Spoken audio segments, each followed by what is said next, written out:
Voici une des questions que j'ai le plus souvent en coaching. Cette question, c'est est-ce que je dois contacter mon ex maintenant? Ou est-ce que je devrais le contacter? Parce que si ça se trouve, j'attends un message de sa part, mais lui aussi attend un message de ma part. Et donc, on serait comme deux bêtes en train d'attendre chacun un message l'un de l'autre et finalement de louper le grand amour pour rien. Juste parce qu'on a suivi la règle du silence radio. On va en parler dans cette vidéo et c'est vrai qu'il y a deux idées qui s'affrontent.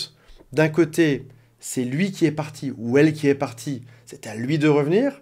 D'un autre côté, si ça se trouve, il est parti et c'est à moi de m'excuser, d'envoyer un message pour arranger les choses.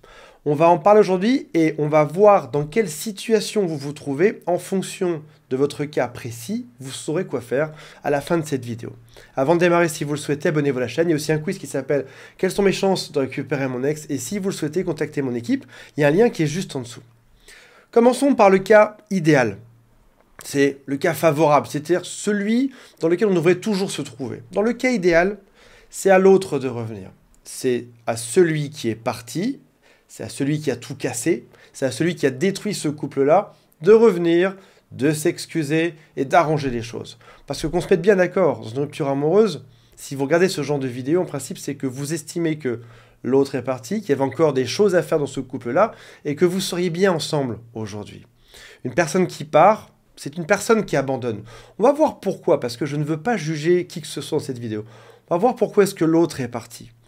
On peut aussi penser que c'est celui qui a créé le problème qui doit résoudre ce problème. Et c'est encore une fois tout à fait normal de penser ceci. Si jamais, dans ce cas idéal, c'est lui qui part et c'est aussi lui qui revient, ça vous assure que le couple sera plus solide. Parce que si l'autre est parti et qu'il a compris qu'il avait fait une bêtise, quand il va revenir, on peut estimer que, comme il a compris cette erreur, il ne repartira pas. Il aura compris que vous perdre, c'était dangereux, que vous êtes une personne importante dans sa vie, et que c'est dur de revenir dans votre vie en plus. Parce qu'il se passe quelque chose d'autre, généralement. L'autre part, on le supplie, on s'excuse, et au bout d'une semaine, on se remet ensemble. Mais une semaine après, on se resépare. Puis on se remet ensemble au bout de 3 jours. Puis on se resépare 2 semaines, etc., etc. Ça signifie que lorsqu'il n'y a pas d'introspection avec une durée suffisante, quand le silence radio n'a pas été assez long, ou en tout cas quand cette période de réflexion n'a pas été assez longue l'un sans l'autre, dans ce cas-là, on n'a pas réglé les problèmes. Et on revient se mettre dans la même situation problématique, dans le même couple qui n'avance pas et qui va se heurter malheureusement au même souci, au même problème qui n'a pas été résolu.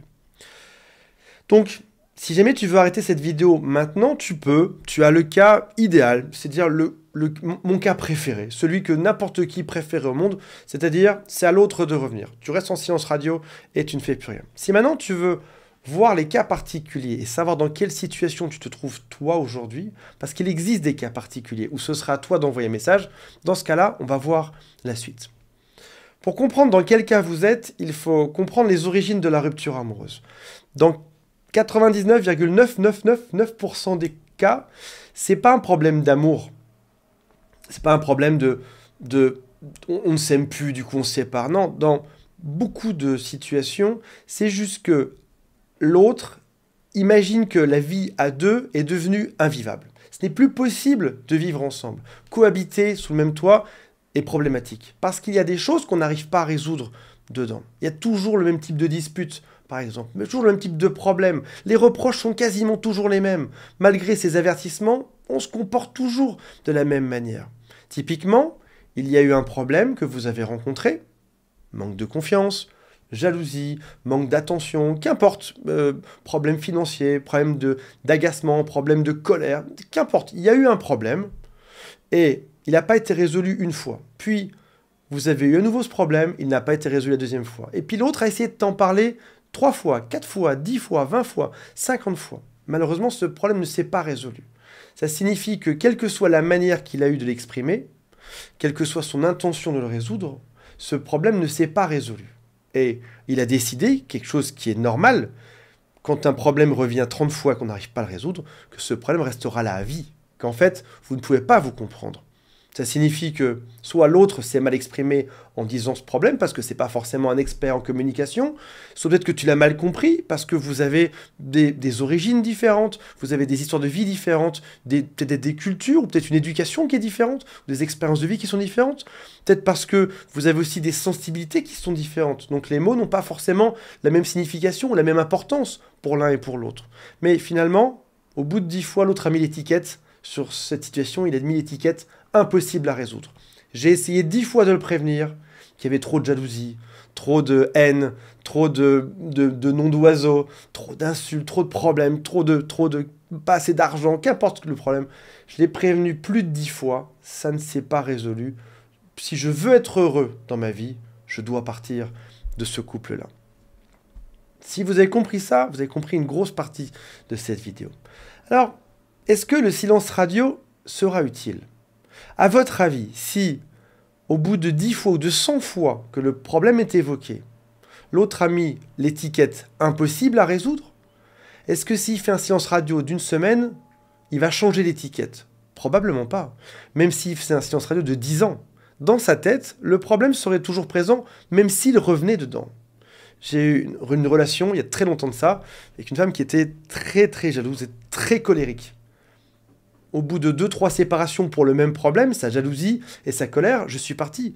Parce que il n'y a pas eu d'excuse, il n'y a pas eu de compréhension. Le problème n'avait pas changé. Ou la compréhension, il n'y a pas eu de compréhension de l'autre, ou en tout cas, nos deux caractères étaient trop différents pour que j'accepte ce type de choses. Je suis parti, j'aurais pu faire 30 ans de silence radio, que je ne serais pas revenu là-dedans.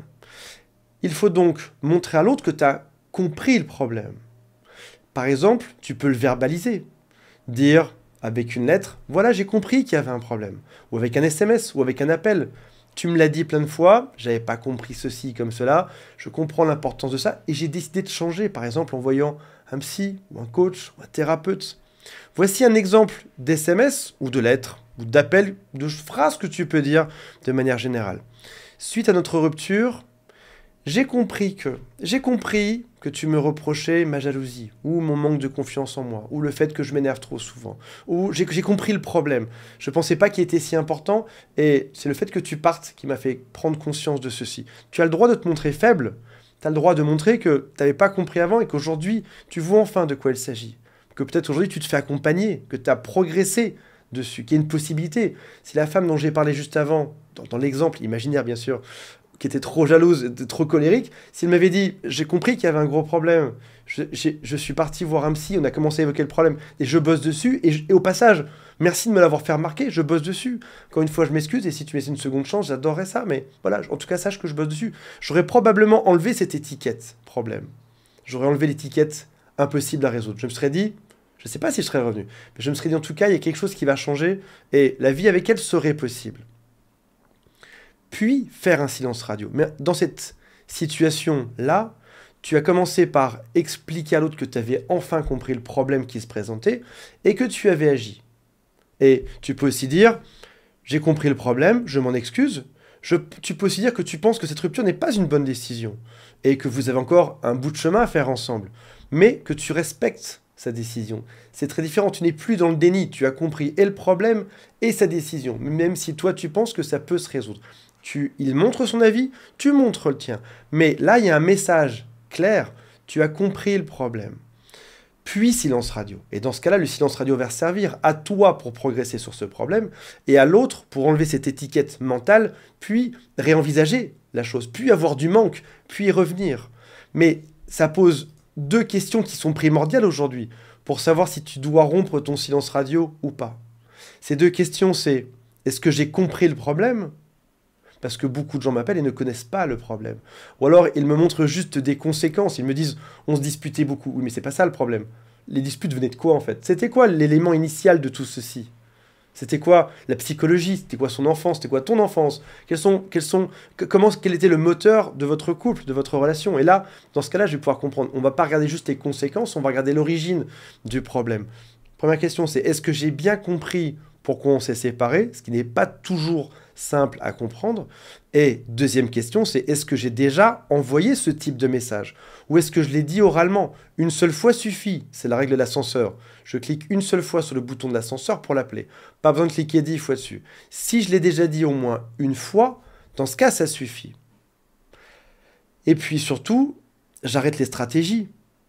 Si j'ai donné toutes les informations, qu'importe, tu peux briser le SR, le silence radio, pour dire ceci. Tu as le droit, puis repasser en silence radio par la suite.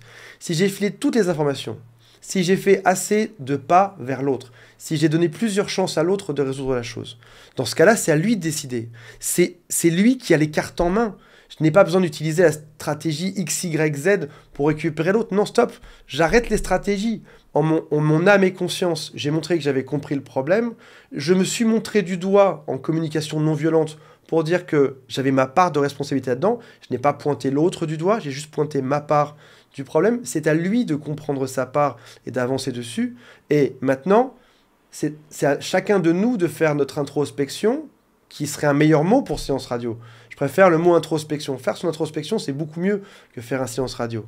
Et j'utilise cette introspection pour m'améliorer, pour comprendre des choses, pour me bouger chaque jour. Ça peut être pour comprendre pourquoi est-ce que je manque de confiance en moi, pourquoi est-ce que je reproduis les mêmes problèmes, pourquoi est-ce que j'arrive pas à gérer ma colère, pourquoi est-ce que parfois je suis trop gentil, ou parfois je suis trop méchant avec l'autre, et des choses comme ça. Et aujourd'hui, je dois aussi comprendre que ce silence radio, cette introspection, c'est un moment privilégié où je peux transformer cette énergie de désespoir en énergie créatrice, comme un chanteur ferait ça. La plupart des chansons parlent d'amour, parce que c'est quand tu es le plus désespéré au monde que tu es capable de créer les plus belles choses. Tu peux créer des œuvres artistiques, tu peux faire un tour du monde, tu peux faire la randonnée la plus longue de toute ta vie, tu peux changer de métier, il y a tout un tas de choses que tu peux faire. Tu peux lancer une chaîne YouTube, comme moi, il y a tout un tas de choses que tu peux faire avec cette rupture amoureuse, qui te donne une forme d'énergie qui est maintenant à toi à transformer en énergie créatrice et positive. Voilà mes amis, j'espère que ça vous a intéressé. J'ai hâte de lire vos commentaires, on se retrouve très prochainement. Salut à tous, bye.